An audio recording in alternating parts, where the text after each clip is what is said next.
दिहलू ऐसन बोल के। हाँ बाहम के ई चैलेंज दिखलई हाँ यही जस डोल के।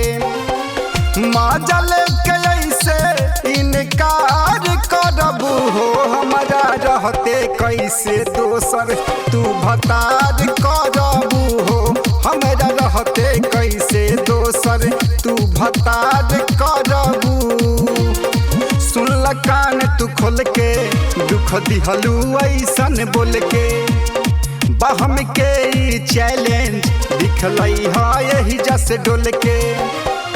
माजा लेके ऐसे इनकार करबू हो हमारा रहते कैसे दोसर तू भतार करबू हो हमारा रहते कैसे दोसर तू भतार करबू।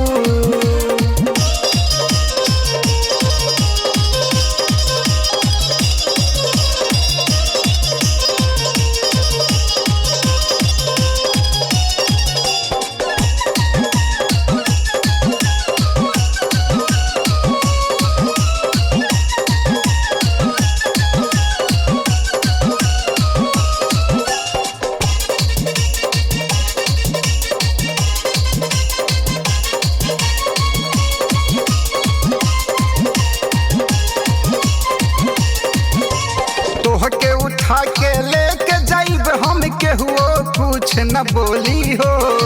जही आई दुआर बाराती दुल्हे के मारे में गोली हो। तोहके उठा के लेके जाइब हम केहुओ कुछ न बोली हो। जही आई दुआर बाराती दुल्हा के मारे में गोली हो। हमरो जिंदगी में जब तू अन्हार करबू हो हमारा रहते कैसे दोसर तू भतार करबू हो हमारा रहते कैसे दोसर तू भतार करबू।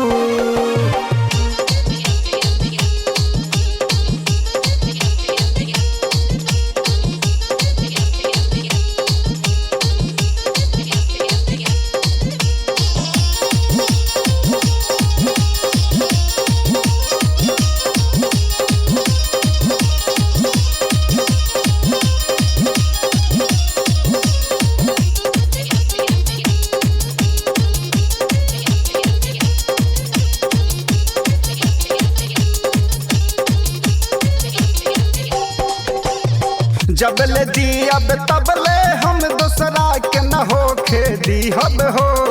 तोहरे बाबूजी से परमिशन चल के घरे लिहब हो। जबले दियब तबले हम दूसरा के न होखे दिहब हो। तोहरे बाबूजी से परमिशन चल के घरे लिहब हो। अजित से कनी माने तू यार करबू हो हमारा रहते कैसे दोसर तू भतार करबू हो हमारा रहते कैसे दोसर तू भतार